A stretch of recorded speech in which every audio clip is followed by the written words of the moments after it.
What advice do you give to newly starting out agents? First of all, decide that you're going to join Club 13. And Club 13 is just something I made up because 87% of the people that start in real estate fail within 3 to 5 years. And that's it, man. So if you're going to be, you got to declare, like, I'm going to be a part of Club 13, and then I'm going to back it up. So here's the thing. Why do people fail? They fail because they never align the right behaviors to realize their real potential. So let me give it to you like in super easy, tactical, like strategic. Ready? Call every for sale by owner in your marketplace in all of San Diego, if not all of California, with zero expectation of listing the house, but just calling every single one of them and learning how to navigate their punches and their objections and their conditions and why are you calling me and I don't like agents. And you know what? You need to eat that shit for a year. And then guess what? You guys know what I'm talking about.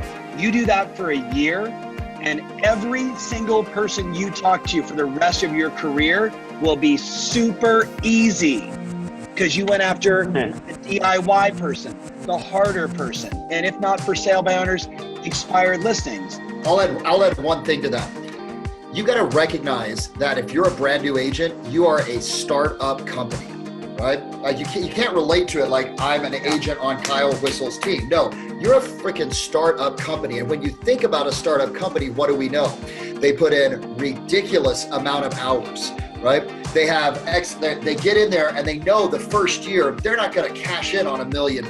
This is a 2-3 year process, right? And that's why I always 10-year process, but 3 years of grinding out, hitting the for sale by owners, right? Going, where's my money? When's it going to show up? Before you really have the business maturity and acumen to have appropriate expectation for the 500, 600, 700, whatever that number is. That's number one, right? And that means like putting in more hours. It means, really drilling in. Number two for me is you got to own your dialogue, man.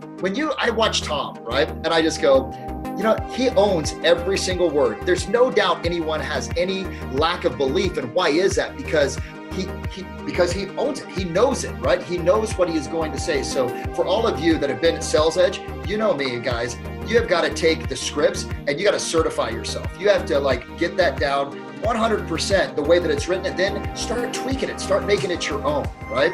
And so those are the two things. You're a startup, and number two, you got to own the dialogue. Actually, there's a third one. The third one is know your shit. You got to be studying as much as you possibly can, market stats, going out, previewing as many properties as you can. If you're a Porsche salesperson, right, you would learn everything that you possibly could about Porsches so that when someone walks on the lot and they say, hey, can you tell me about this 911? You can rattle off, well, this 911 has 560 horsepower. It actually, this has the new body stuff. Whatever it is about that car, you would know it. Right? You got to be the same way, whether it's inside your farm or in the overall market of North San Diego where you guys sell. Know the stats, preview the properties so that when someone asks you the question about the market, about the property, about price, you have the confidence to be able to deliver it powerfully. Whissel Realty has been ranked the #1 real estate team in San Diego County 3 years in a row now, per the Wall Street Journal. I want to give you a behind-the-scenes look at the way we do things around here to help our agents make more money in less time and have a good time doing it. Welcome to the Whissel Way.